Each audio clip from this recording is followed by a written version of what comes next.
Yasodhanandana Vraja Janaranjana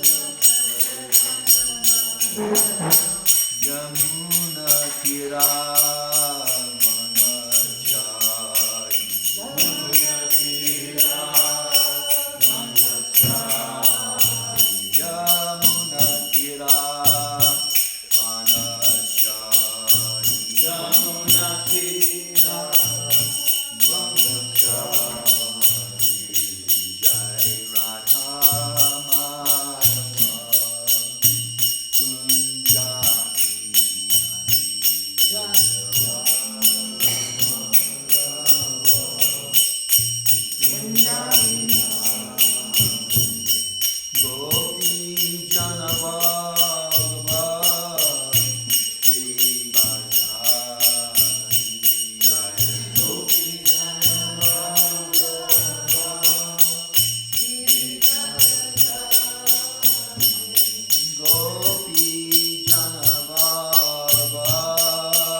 Nityam Bhagavatam Sevaya Bhagavati Uttama Sloke Bhaktir Bhagavati Naistiki.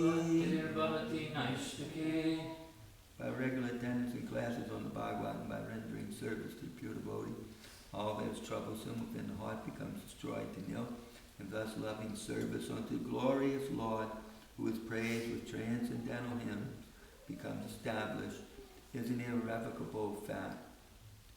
Before reciting the Srimad Bhagavatam, which is our very means of conquest, let us first offer our respectful obeisances unto the personality of Godhead, Lord Narayana, unto Narayana Rishi, the supermost human being, Mother Saraswati, the goddess of learning, and Srila Vyasadeva, the author. Okay, Srimad Bhagavatam, Canto 3, Chapter 2, Remembrance of Lord Krishna, verse number 30. Please repeat. Prayuktam Bhoja Rajena Prayuktam Bhoja Rajena Mayina Kama Rupinaha Mayina Kama Rupinaha Lilaya Vyanudat Tam Tan Lilaya Vyanudat Tam Tan. Can I ask you, is the second word have between the V and the Y, is there a letter? No, it's V-Y-A. Yeah, there's a letter A. What? Is this V-Y-A? Yeah, Vyanudat. Yeah. Bala Kridanakan Eva Bala Kridanakan Eva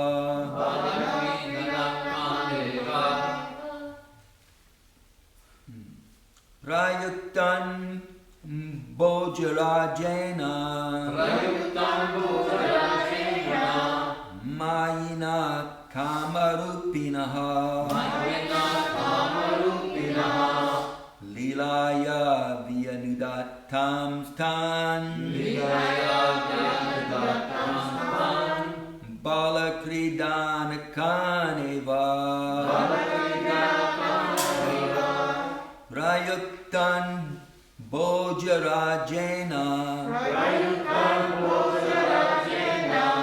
Mayina Kamarupinaha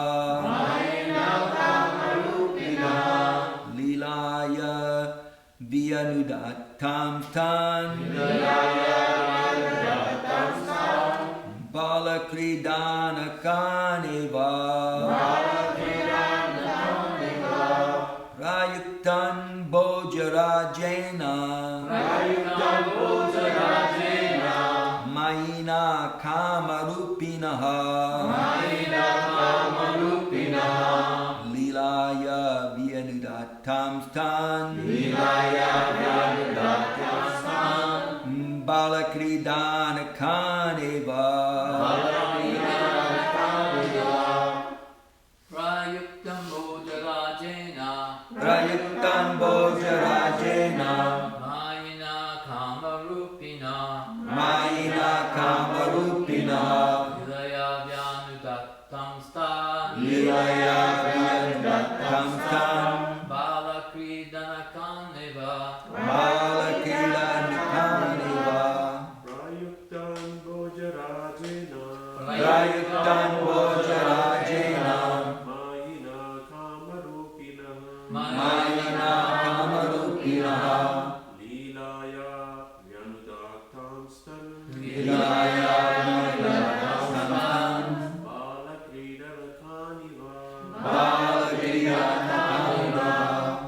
Prayuktam Bojarajena Prayuktam Bojarajena Mayina Kamarupina Mayina Kamarupina Lilaya Vyanudatam Stan Lilaya Vyanudatam Stan Balakridanakaneva Balakridanakaneva Prayuktam Bojarajena Prayuktam Bojarajena Mayina Kamarupina Mayina Kamarupina Lilaya Vyanudatam Stan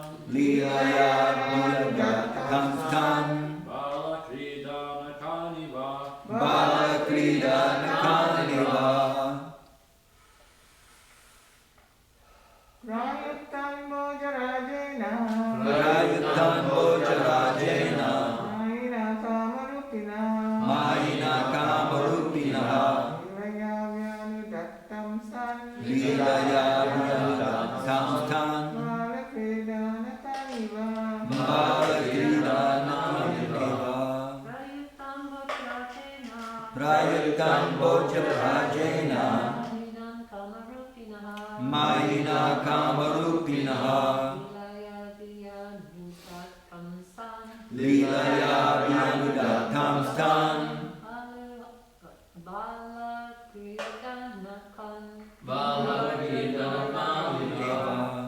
Prayuktam Bhojarajena Prayuktam Bhojarajena Maya Kamarupina Mayina Kamarupinaha Lilavya Dattamastan Leelaya Vyanudatam Stan Bala Prida Kanaiva Balakridanakaniva. Okay, word for word, please repeat. Prayuktan, engaged. Balarajena, by King Kamsa. Mayina, great wizard.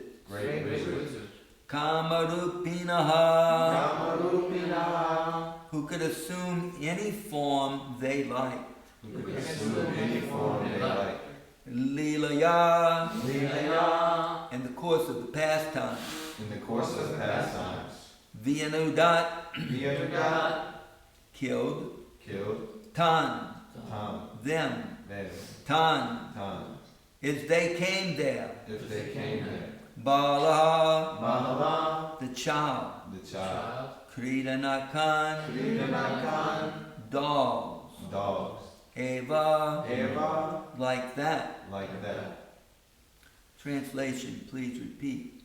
The great wizards who were able to assume any form were engaged by the king of Boja, Kamsa, to kill Krishna. But in the course of his pastimes, the Lord killed them as easily as a child breaks dolls. The great wizards were able to assume any form. Great wizards. I'm just going to say it. The great wizards were able to assume any form. The great wizards who were able to assume any form were engaged by the king of Boja, Kamsa, to kill Krishna. But in the course of his pastimes, the Lord killed them as easily as a child breaks dolls. Srila Prabhupada's Divine Purport. The atheist Kamsa wanted to kill Krishna just after his birth. He failed to do so, but later on he got information that Krishna was living in Vrindavan at the house of Nanda Maharaj. He therefore engaged many wizards who could perform wonderful acts and assume any form they liked. All of them appeared before the child Lord in various forms, like Anga, Baka, Bhutana, Sakata, Trinavarta, Denuka, and Gaurava. And they tried to kill the Lord at every opportunity. But, one after another, all of them were killed by the Lord, as if he were playing with dolls. Children play with toy lawns, elephants, boars, and many similar dolls, which are broken by the children in the course of their playing with them. Before the Almighty Lord, any powerful living being is just like a toy lawn in the hands of a playing child. No one can excel God in any capacity, and therefore no one can be equal to or greater than him, nor can anyone attain the stage of equality with God by any kind of endeavor. Jnana, yoga, and bhakti are three recognized processes of spiritual realization. The perfection of such processes can lead one to the desired goal of life in spiritual value. But that does not mean that one can attain that does not mean that one can attain a perfection equal to the Lord's, just like a child on the lap of his mother. Just like a child on the lap of his mother Yasoda Mai, or just like a cowherd boy with his transcendental friends. He continued to remain God without the slightest diminution of his 6 opulences. Thus, he is always unrivaled. I'll repeat that last 2 sentences. The Lord is the Lord at every stage.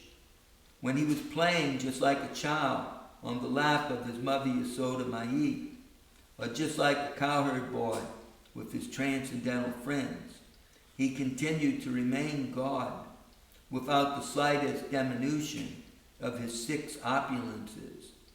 Thus, he is always unrivaled. Thus ends the Bhaktivedanta purport to the 30th verse, 2nd chapter, Remembrance of Lord Krishna. Srila Prabhupada ki jai.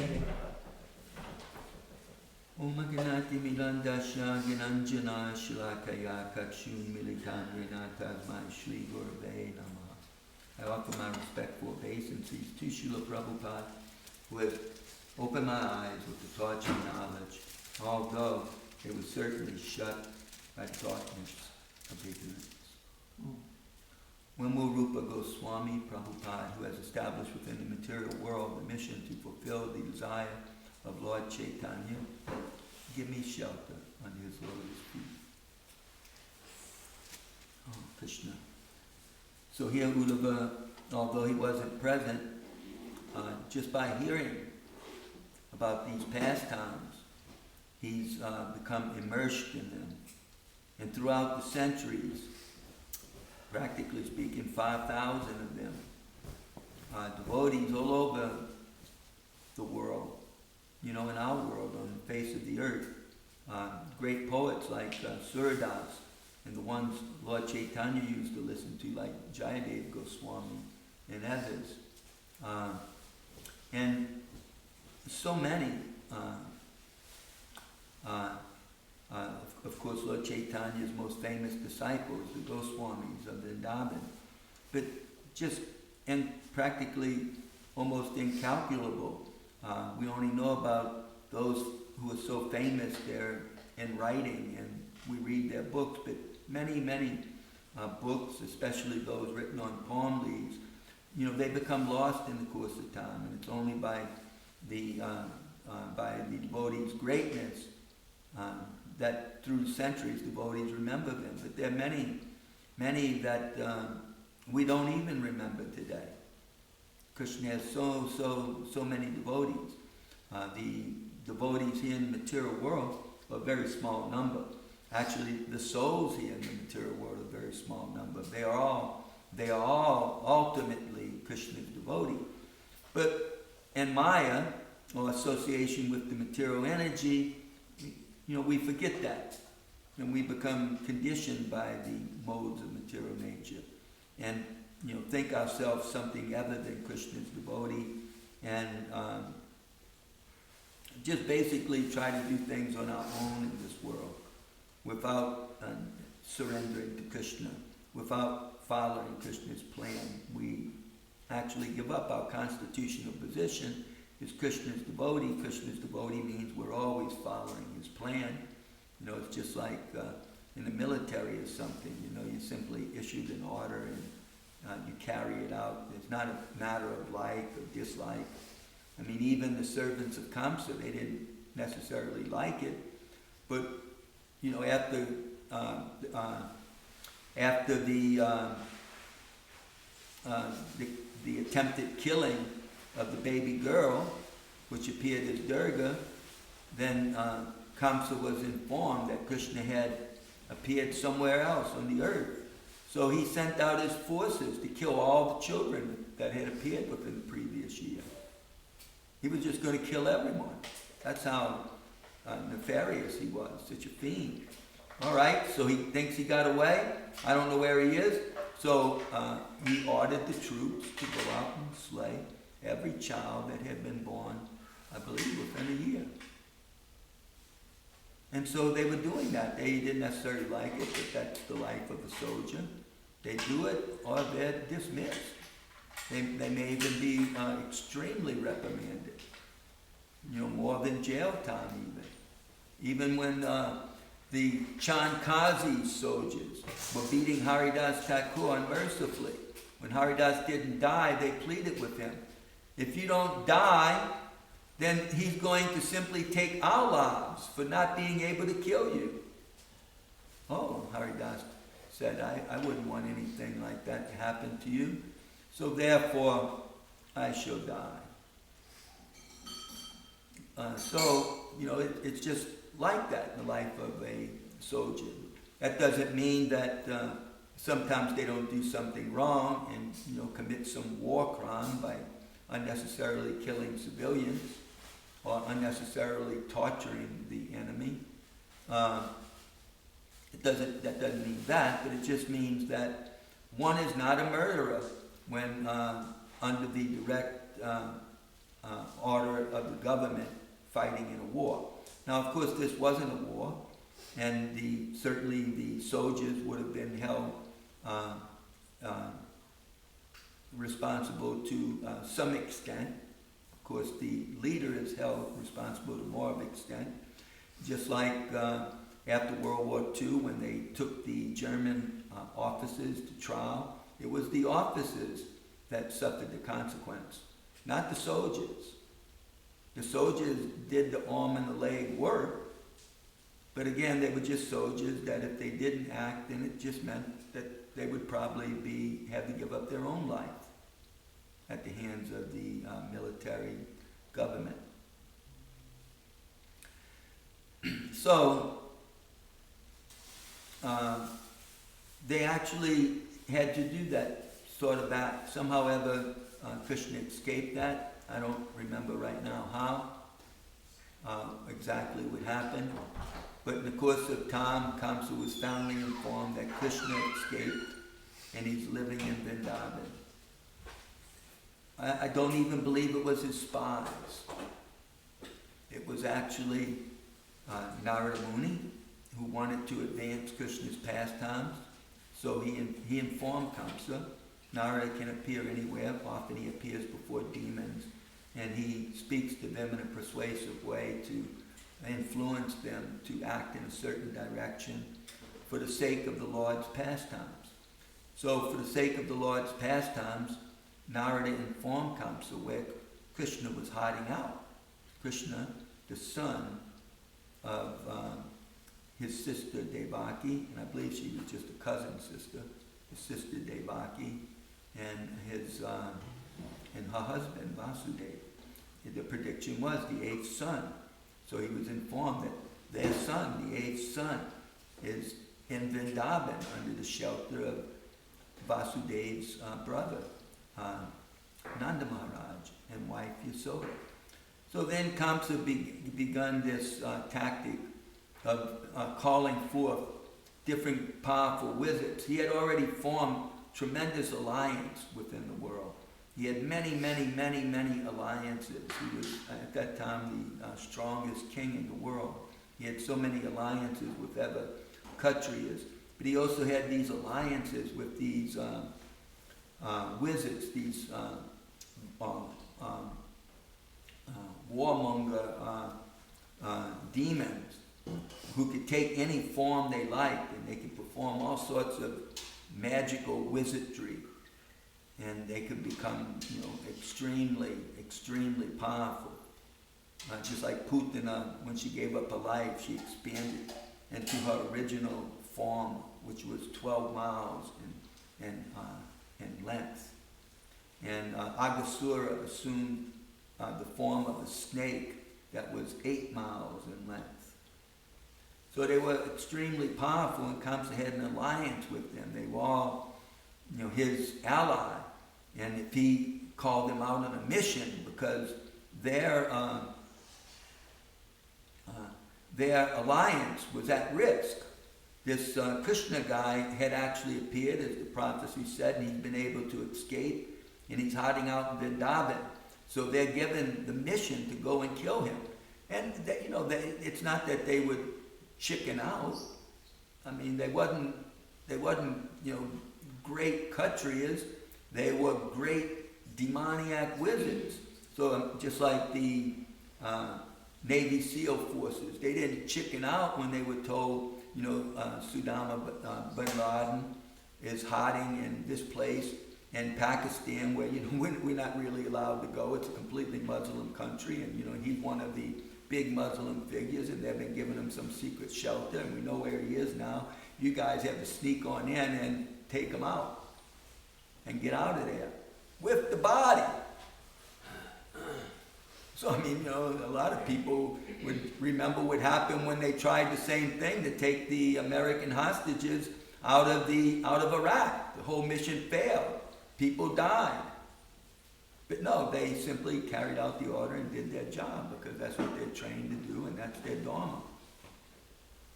So these wizards, it was like their dharma. Oh, they were happy. I've been given this really great mission by the king of the alliance.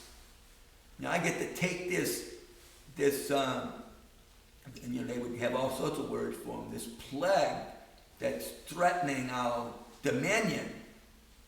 So I will go there and I will attack him with all my force. Just like, Trinavarta came as a powerful tornado.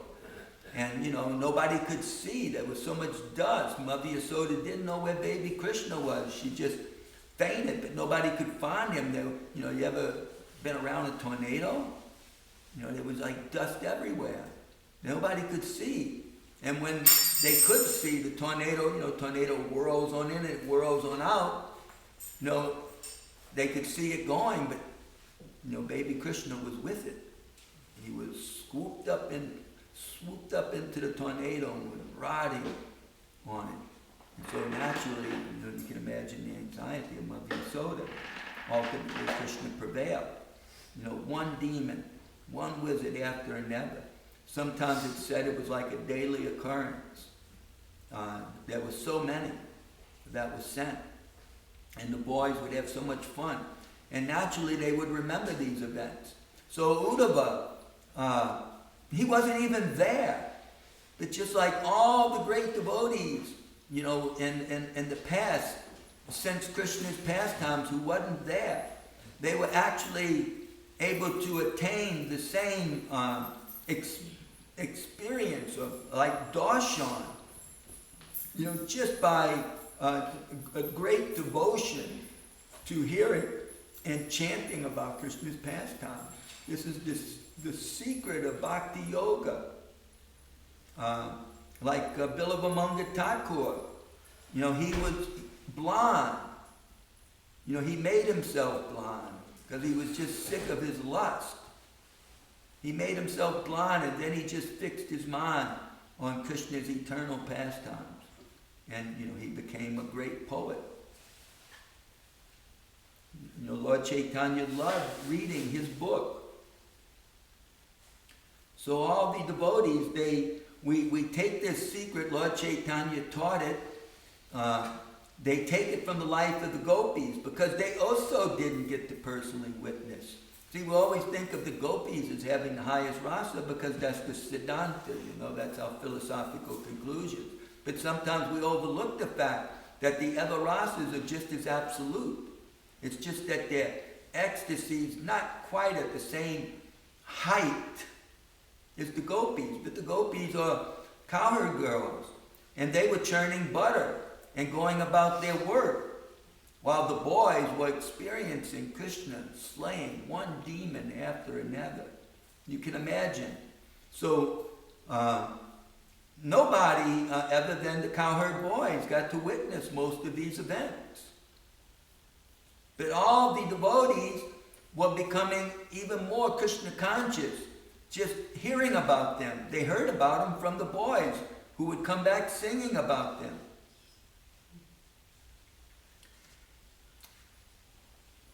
So following in the footsteps of the gopis, because they would turn around and sing these glories also. Lord Chaitanya taught us that this is the way, the best way to worship Krishna in this age.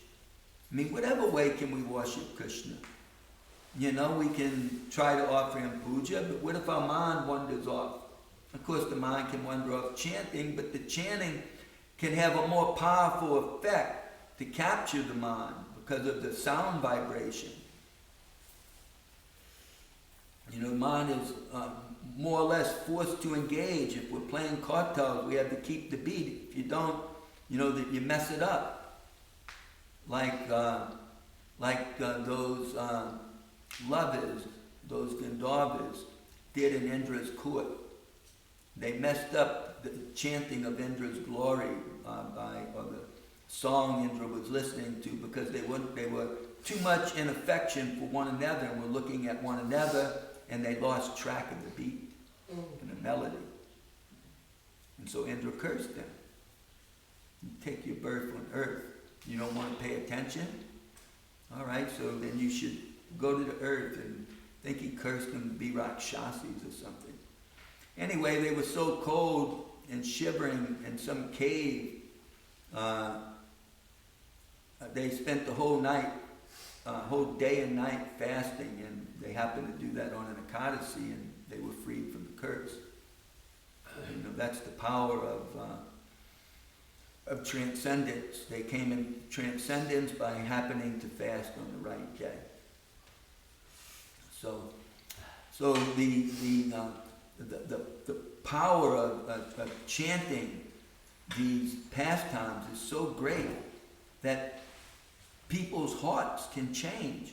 You know, one may be, you know, that's why so many people were fascinated to see Srila Prabhupada coming back to India with disciples, try to understand. You know, India had been subjugated by the Muslims, you know, people from the Mideast and Persia, and for, you know, no less than 800 years, and, you know, constantly being plagued with warfare on the subcontinent, constantly, you know, warfare going on amongst the Kshatriya kings and Muslim kings, you know, fighting for dominion, you know, constant threat of conversion by the sword, through the Islamic jihad. And then, you know, the British came and conquered the Mughal Empire and conquered one Kshatriya king after another by, practically speaking, by the force of alliances and paying mercenary soldiers. So,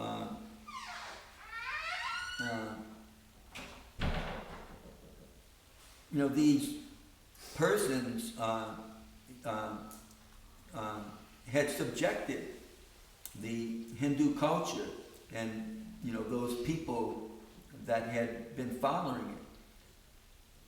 So then Srila Prabhupada goes to the countries of those who don't follow Vedic culture. He goes to their countries and he starts following Lord Chaitanya's method of Sankirtan. Simply, you know, chanting, Hare Krishna mantra, Lord Chaitanya's Panchatattva mantra, his pranam mantra to his guru. You know, he taught his disciples some other songs like the Nrsimhadev song for protection, because in the beginning we were persecuted. You know, there's a lot of persecution that goes on in the Western world. You know, from the famous witch hunts that took place in, you know, Massachusetts at the founding of the country. It's just so many of them. African Americans were persecuted practically from the time they were brought here. The Native Americans were persecuted. Everything was taken from them. They were simply kicked out, told to go somewhere else. And then they were kicked out again and told to go somewhere else. Then they were kicked out and put into like a concentration camp, or, you know, what's known as a reservation. You know, in worst land possible. So there's been so much persecution went on in the country, so naturally you get somebody here practicing, you know, what they know as Hinduism, and that's a no-no. It's like one man who lived in Tylertown, Mississippi. That's north of here, between Hattiesburg and Macomb. You know, he came here, was an engineer, and for some reason, you know, he couldn't find work, went back to school, became an attorney. But when he first came to Tylertown, he somehow ever entered into a relationship with one Christian minister. And he could predict people's past through astrology. He was a good astrologer. He had learned from a famous astrologer in India. I'm sure Lakshmi Stringer would know who it is if I said his name, but I can't remember right now. He was a disciple of his. And he could minister to people like how Prahlad Sringadas does through astrological calculations and the reading of the stars, with the controlling planets, had issued out in the past, in the present, and future. And him and this minister were doing well together until all of a sudden people started quoting from the Bible how this was evil. And it shook him up because he was being attacked like that, but he wasn't being attacked in India, where you have Hindu culture, where this is prominent, goes on. Even the government has its astrologers. In America, you just read about it in the paper, but it's just an entertainment thing for most of the public. So, he immediately removed himself from that and just concentrated on his practice of law, where he was quite successful. He lost a lot of his money in the hotel industry after Katrina. He bought this big hotel, and he was doing quite well. They were putting people up in it. And then one of those big companies came along and built the bigger one. Pretty big. And so when he sold out everything, he had us come and pick up whatever we wanted. In the way of chairs and stuff like that. So, so there was so much persecution, especially in the beginning of Prabhupada's movement. There was always a possibility of the temple being attacked. So Prabhupada taught us these Nrsimha Day prayers. Like in New Orleans, we had these beautiful stained glass doors.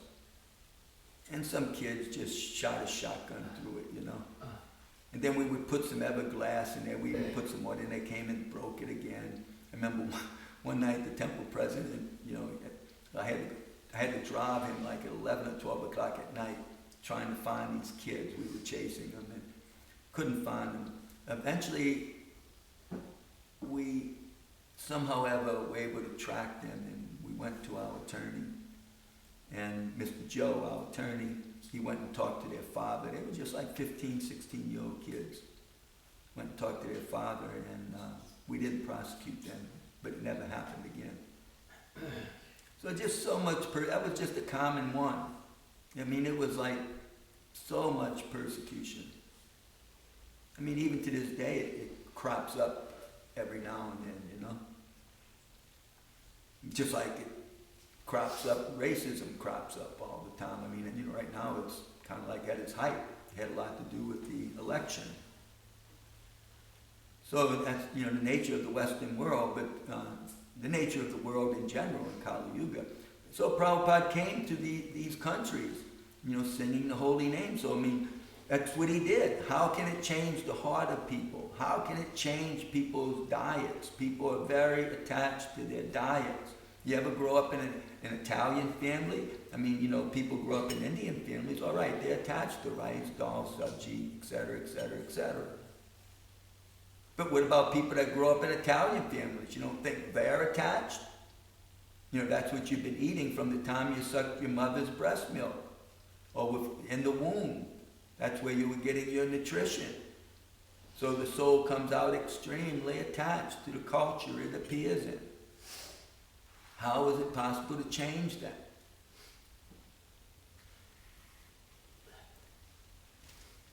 So that's the power of this form of worship that Lord Chaitanya taught, that Prabhupada brought to the West. We simply chant the transcendental glories of the Lord. It's none different from the Lord. Just like Uddhava, who was not present is now reciting these pastimes to Vidura. He's remembrance of Krishna. And right now, it's remembrance of all the things that happened in Vrindavan, specifically killing of demons. You know, Prabhupada says we shouldn't think that just Krishna's dealings with the gopis are transcendental. His dealings with the demons are transcendental too. Just by remembering them, we become purified. So the devotees, one of the first books Prabhupada gave was Krishna book, with all these transcendental stories in the English language in it. And the benediction given by Srila Prabhupada is that whoever reads this book will become a devotee.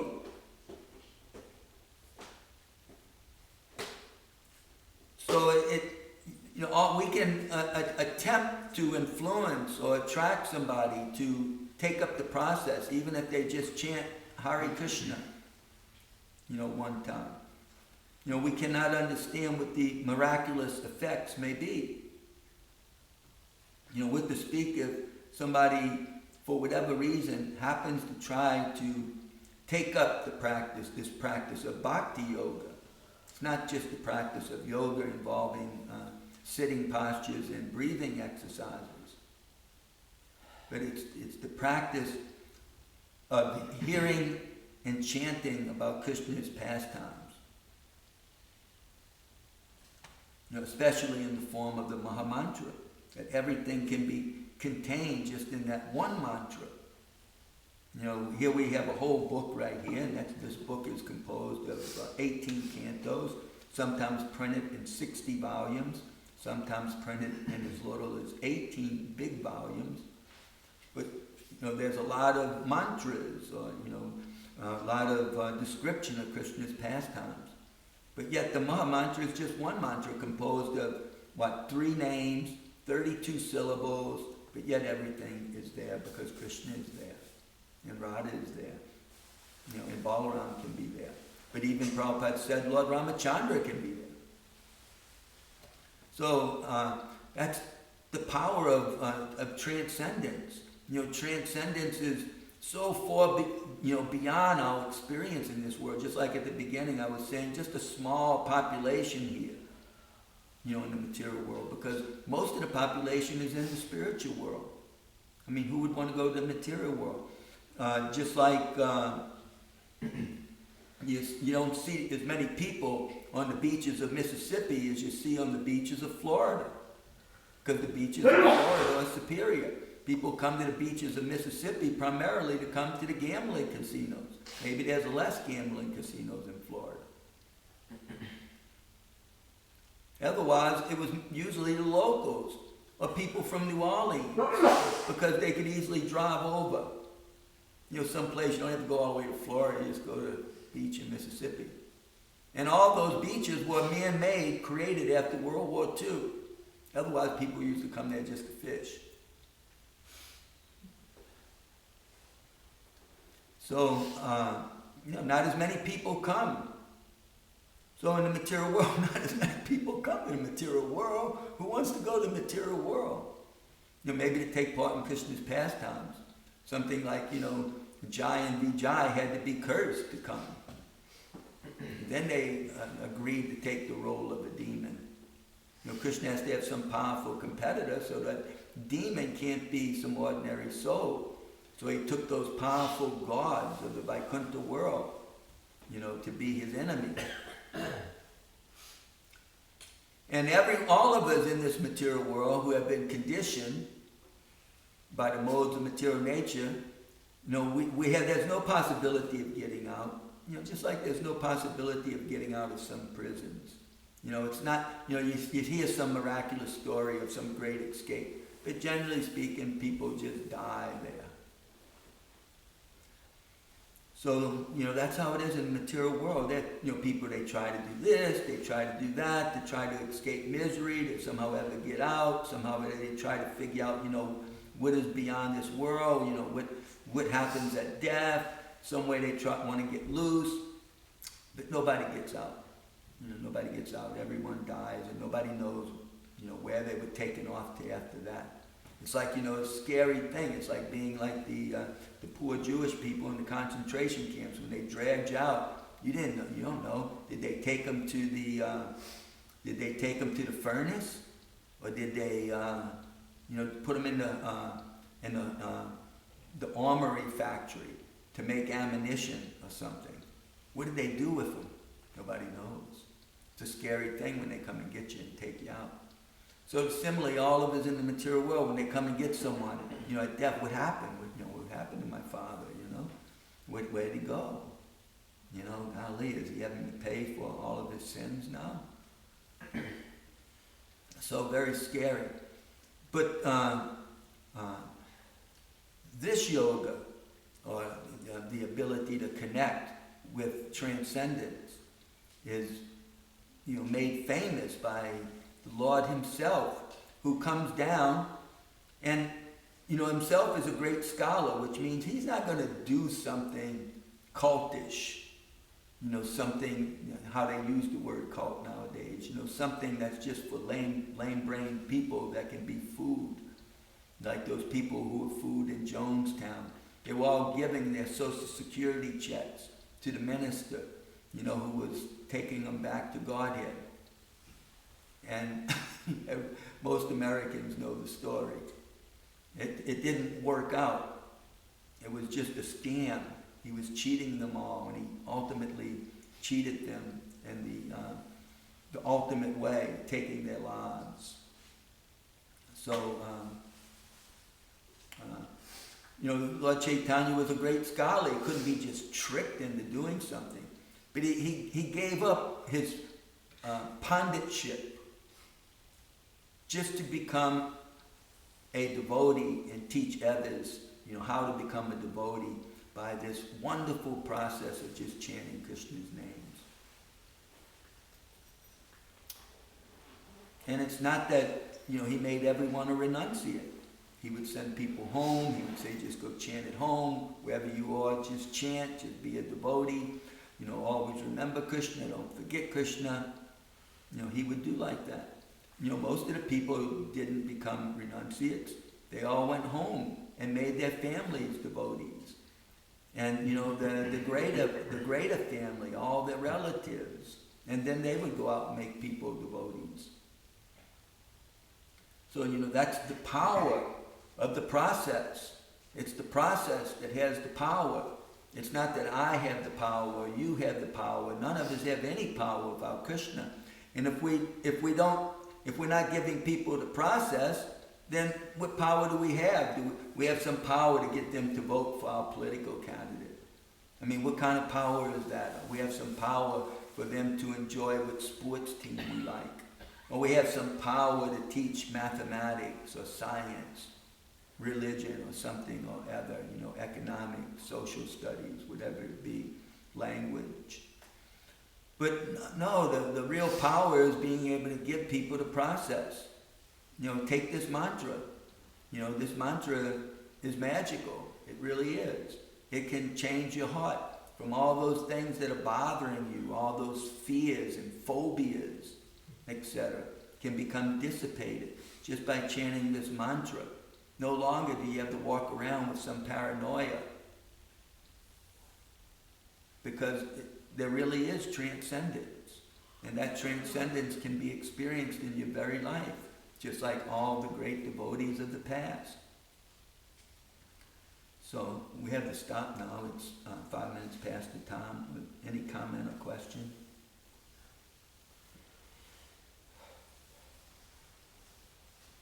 Okay.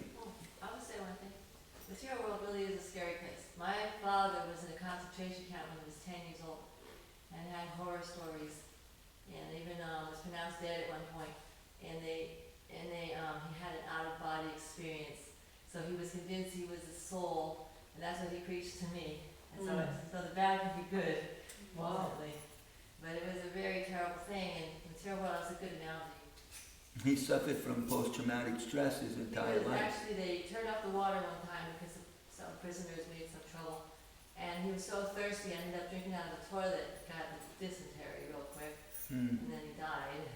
He said there was even a tag, the death certificate was there. And he just came back to life. And then he saw his grandmother, and he saw his body laying on the bed, and And she said, it's not your time, go back. And he said, no, I'm not going back to that holy place.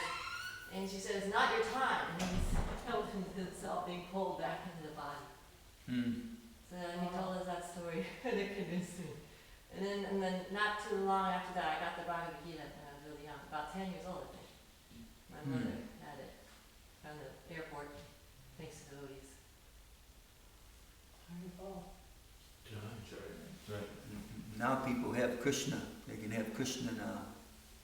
You were talking about, how people still view, the Hare Krishnas, and that's what I faced coming to Krishna consciousness was, my friends, my family, everyone saying that I was joining a cult. And, they tried to have me hospitalized, it was, I had to just get away from them, they said they compared it to what you said, Jim Jones.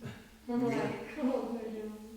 They don't even try to, they don't want to. Go out on book distribution, that when you talk about persecution and everything, that's a reminder of when she was gone, that they would come up to you and say, are you a Mooney? Are you Jim Jones?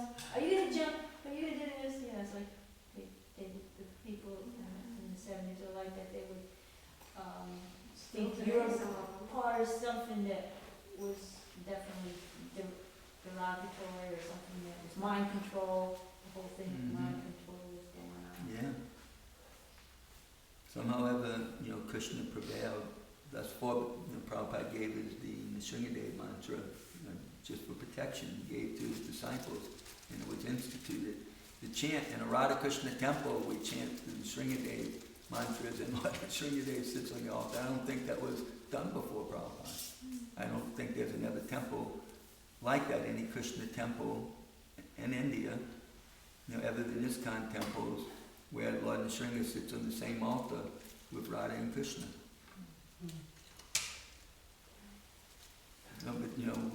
It's like a spiritually drastic thing Prabhupada had to do for protection of his movement. Otherwise, at any time, the movement could have been snuffed out. They could have just deported Prabhupada any time they wanted.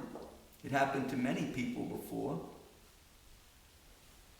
So that could have happened. But, by Lord Chaitanya's grace, it didn't.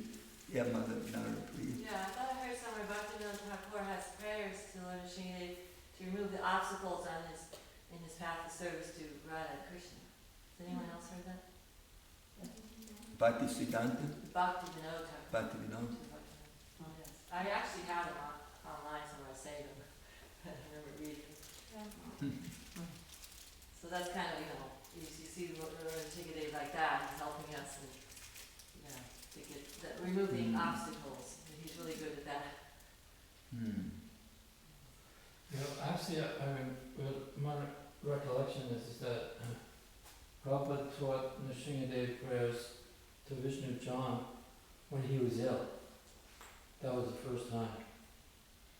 When he was in San Francisco. Yeah, I don't remember where it was, but he was probably I think they were getting attacked by those, I forget what they call it, they were afraid Prabhupada well, would. Rath Yatra, yeah. Yeah, In the the Rath Little Yatra. Rita, it was Prabhupada was having a stroke. Yeah. And But the first time though, Black Panthers. he was having a stroke. He taught the Nrsimhadev prayers. Yeah. That was back in New York when he had, where did he have the stroke at? New York or San Francisco? In New York. New York. Went to San Francisco. But then to recuperate. Vishnu John taught it before the Rath Yatra because there was threats. But I'm pretty Yes, sure many they knew threats. about the Nrsimhadev prayer, and it was the main reason initially was to protect Prabhupada's health. Because when he had that stroke and had to go back to India, they didn't know if he was ever coming back.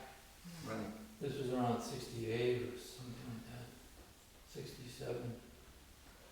And he thought, well, I've done what I could. And then he said, if you chant Hare Krishna mantra and I'm here, and I'm chanting Hare Krishna mantra there in India, then we'll be together, all packed up. Mm. Like that. And this devotee named Damodar, he made a film, a black and white film, I think 8 millimeter, 16 millimeter, I'm not sure. He probably just sitting in his room with the painting of the Madame Mohan temple, I believe it was.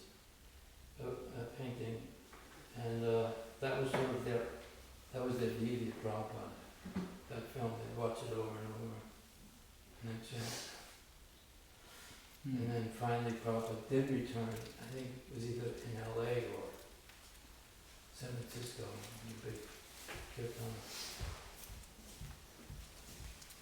So yeah. Prabhupada ki jai. Yeah.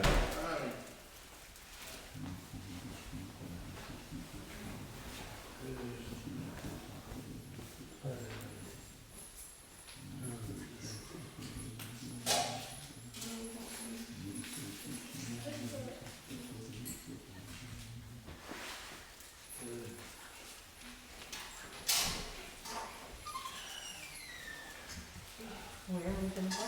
I lost it for a while, but this What is it? What is it? this is the receipt. Yeah. I remembered a couple of times to ask you about that. What was it, about It was like 20? 15 bucks. 13? Went down, like 15, 16 or something. Okay,